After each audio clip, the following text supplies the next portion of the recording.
even if you could clearly see as bullshit, you still can help it. Is one of the fundamental problem that we struggle in 2022. The other side is that if the guy never have mind blowing connected sex, right? Then they don't know what they were missing.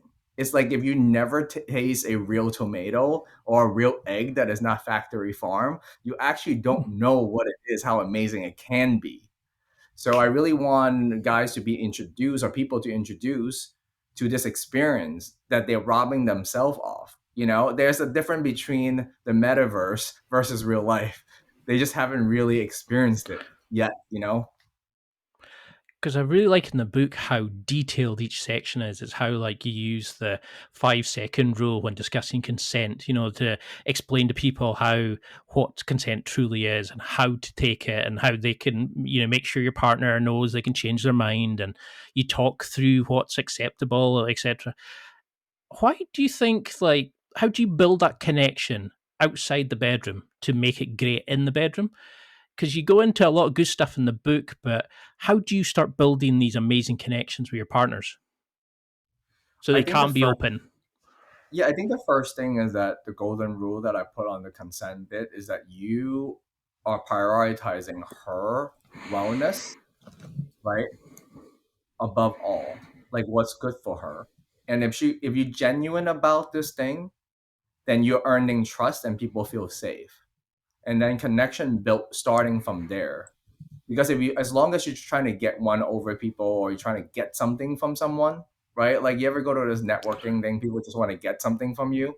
Oh, You yes. can't start from there, right? So if you're in a relationship where you are focusing on what you could give, right?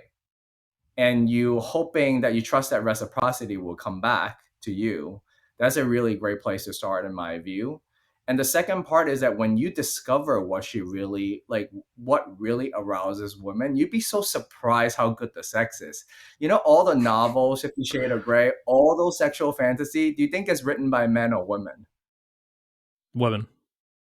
Exactly. So Hmm. all the filthiest fantasy that you could possibly think of is mostly female centric. That's what most men don't understand. So if they want to have like the best sex, go into women's psyche. It's way more delicious and rich and full than I don't think most. There's not that many great erotica written by men for that reason. So there's a wealth of beauty in that.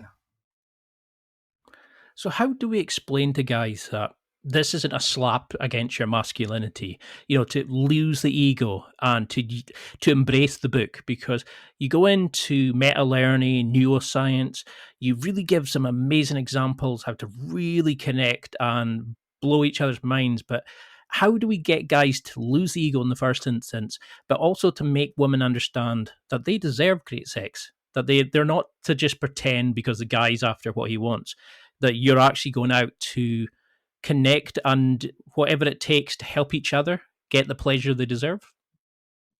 It's actually not about, in my view, it's not really about the guy losing his ego and humble himself.